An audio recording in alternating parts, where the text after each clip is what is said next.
There are no subtractions and divisions in our mind. There is only addition and multiplication.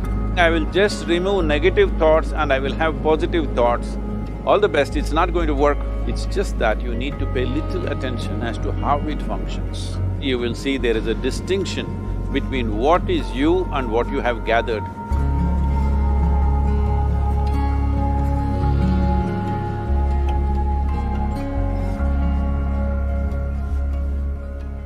Well, see the way the question is asked and also the way normally it's addressed is, people think there is something called as negative thought and positive thought. They want to remove the negative thoughts and have only positive thoughts. For such people, I would ask them to just experiment for 10-15 seconds. Let them forcefully remove one thought from their mind. For example, next 10 seconds, just don't think of a monkey. Try not to think of a monkey for next 10 seconds. You will see you will be full of monkeys.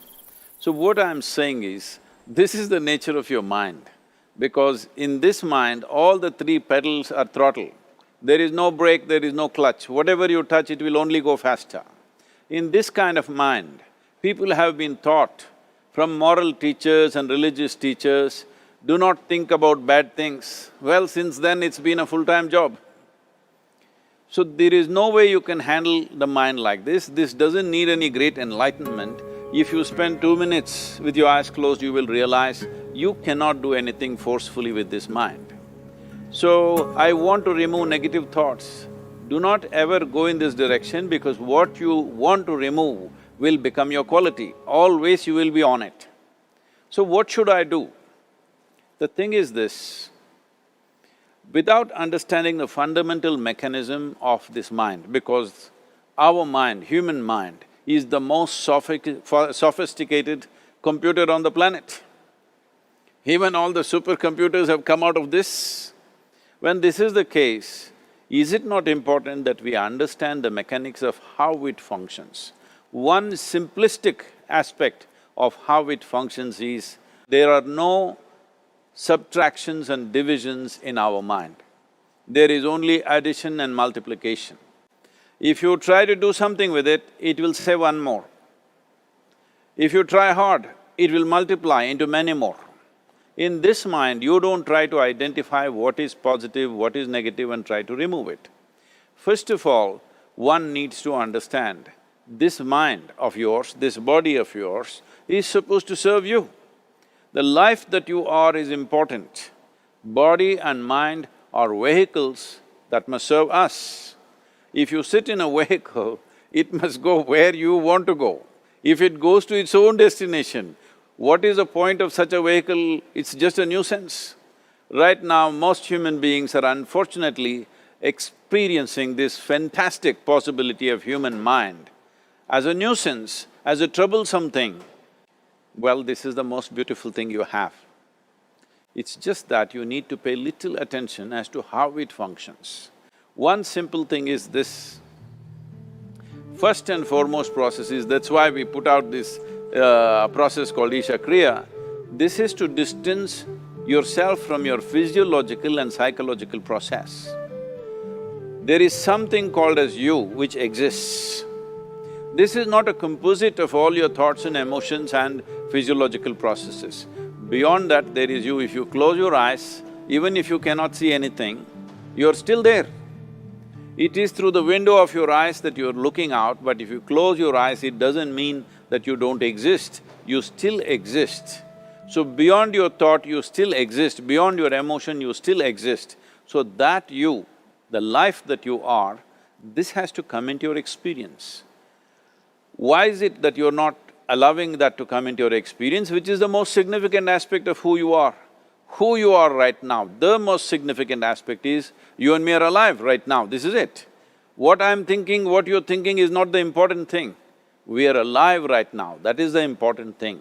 So, it is important that you focus on this fundamental sense of aliveness within you, and then you will see there is a natural distance between you and your thought process.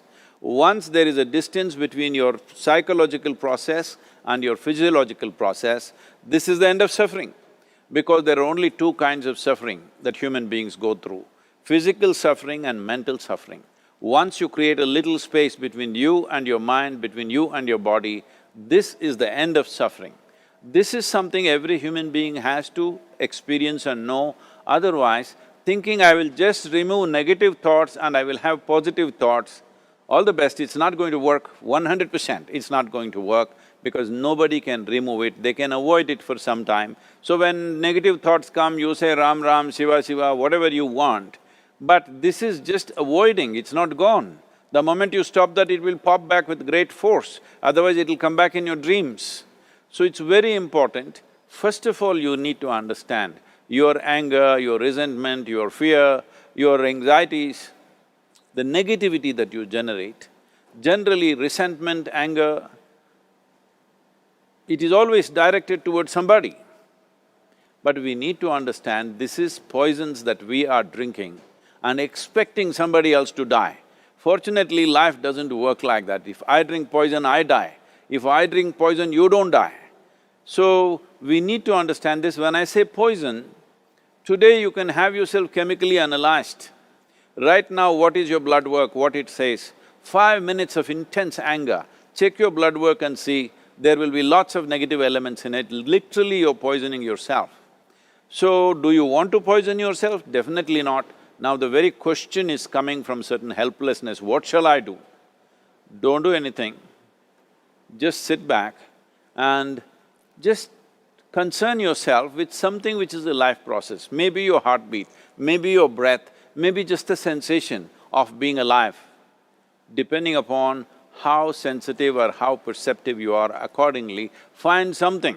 It could be a sensation in the body, it could be breath, it could be heartbeat, it could be anything, something which indicates life to you. Just pay attention to that for some time. Slowly you will see there is a distinction between what is you and what you have gathered, which includes both your physiological and psychological possibility or mess, whatever you made out of it.